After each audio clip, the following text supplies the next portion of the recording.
What's up, everybody? Dog 1985.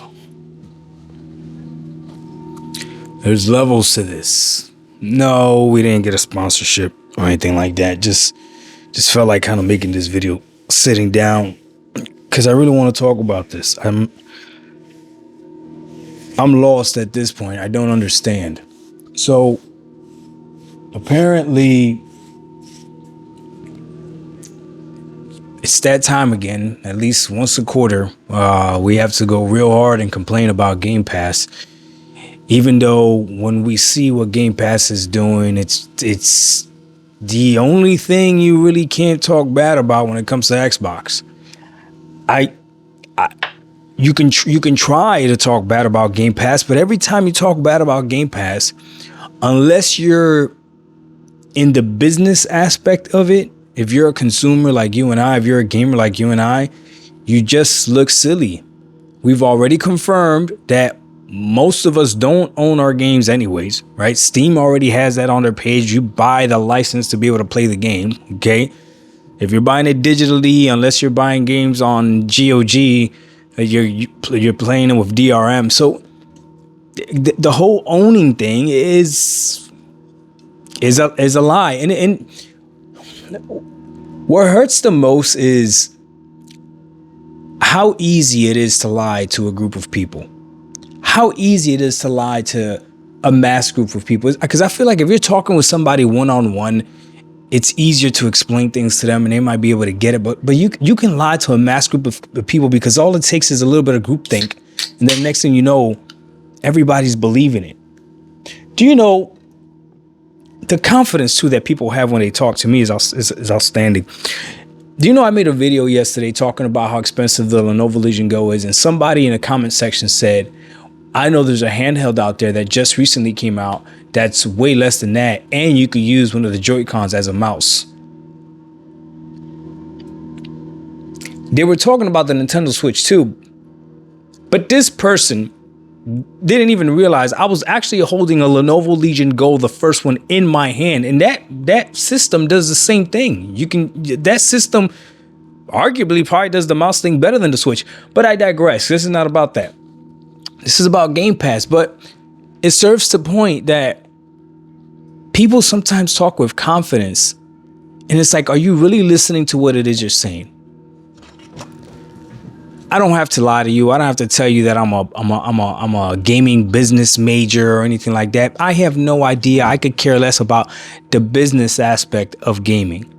The same way, the exact same way, like I love music, but I could care less about the business aspect of music.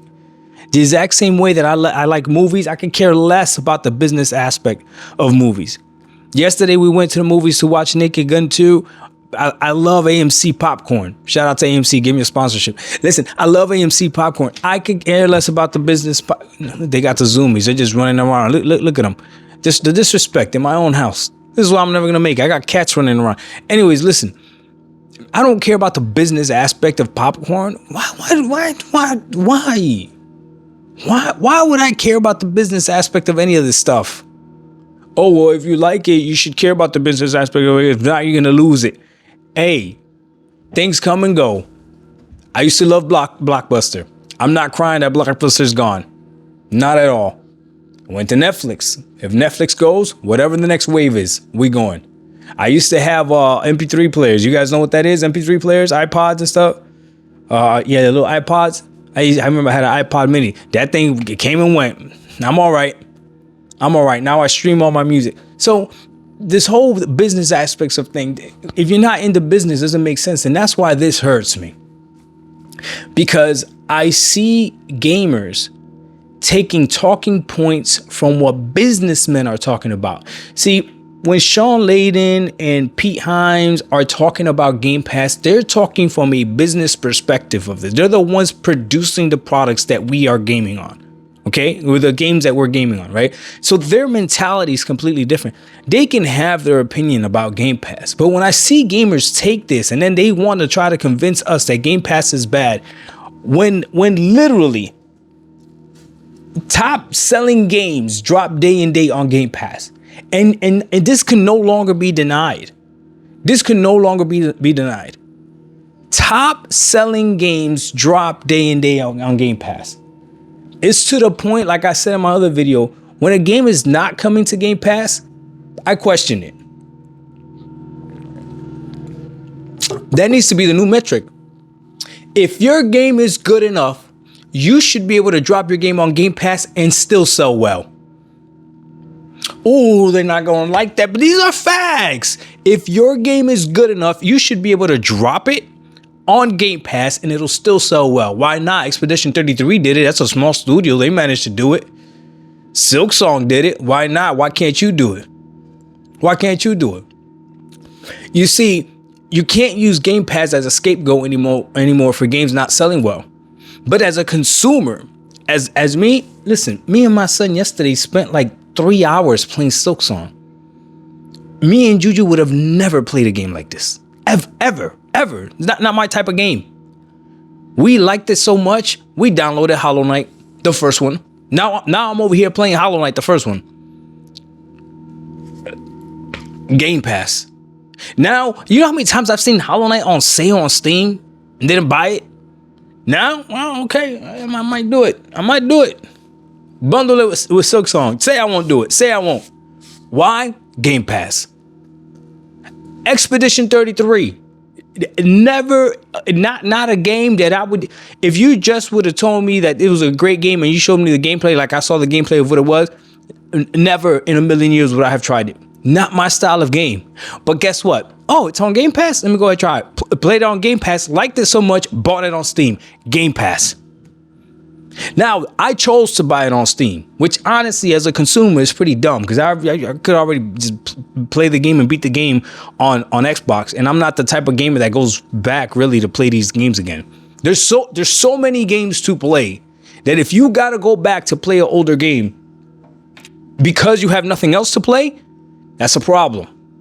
That's a problem, right? There's a lot of games to play, all different types of prices and everything. But Game Pass, getting a bad rap, saying that this is bad for the industry. These developers have already proven that's BS. Okay, and I also don't want people to take their words out of context because they said subscription services, right? They mentioned Game Pass, but it says subscription services. Game Pass is not the only subscription service. It's literally the best one out there. When it comes to gaming, Game Pass is literally the best subscription service. I'll give you this. Shout out to Big Bro for the Rock 77. I'll give you this. GameFly is pretty good too, for the simple fact that you could subscribe, you could get all the games, right? So I can't hate on it unless you got a digital console. Then GameFly is not for you, right? But you got to wait for it to come in the mail. So shout out to Cowboy too from Now Your Mama Knows. He loves GameFly as well, and he actually uses it. So okay, I'll give GameFly maybe, to me still, no, to me still Game Pass. PC as well. Yeah, because if you're a PC gamer, you can't really use GameFly. If you're a PC gamer, you can't really use GameFly. So again, the best subscription service, no, it is Game Pass, because Game Pass ultimately also got cloud service as well. Come on now, we're not going to do this. Game Pass, the best subscription service out there, but it's not the only one. EA, who also makes game, EA, who's also a publisher, EA also has their own subscription service. Ubisoft, another huge, massive developer publisher, they also have their own subscription service. You telling me that they would do something to undercut themselves? You see, this doesn't make sense. This doesn't make sense. But what really doesn't make sense is why you as a gamer care. What do I have access to? That's the only thing I care about. Dog, every once in a while, there's nothing nicer when you're hungry than running through a McDonald's drive-thru. I could care less what their business model is. I could care less how they're making. Don't bother me at all. So, when it comes to Game Pass, it's I can't even find the words to say. I don't want to say it on a Sunday. It's stupid to say Game Pass is bad. I'm sorry. It just is what it is. It's stupid to say Game Pass is bad for consumers. Game Pass is a choice. You can go ahead and subscribe to Game Pass if you want, or you cannot. And even if you have Game Pass, you can still buy the games, which still makes it, again, one of the best subscription services.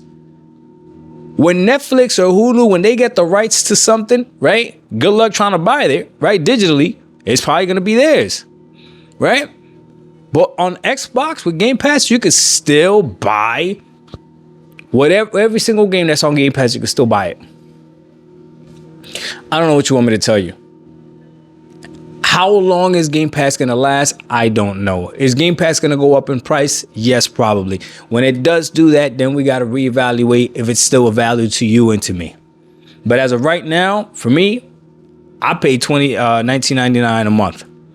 Okay, so I paid the $20 for Game Pass Ultimate because my kids still do use the Xbox from time to time. My son's been gaming on the cloud a lot more, and I have Game Pass Ultimate because I game on PC. So it is what it is. And even when I've tried to unsubscribe from Game Pass, I've lasted maybe a month the longest. Something would drop that I'm like, that'd be stupid to buy this full price when I could just try it and see if I actually like it. Come on now, we're not gonna do this.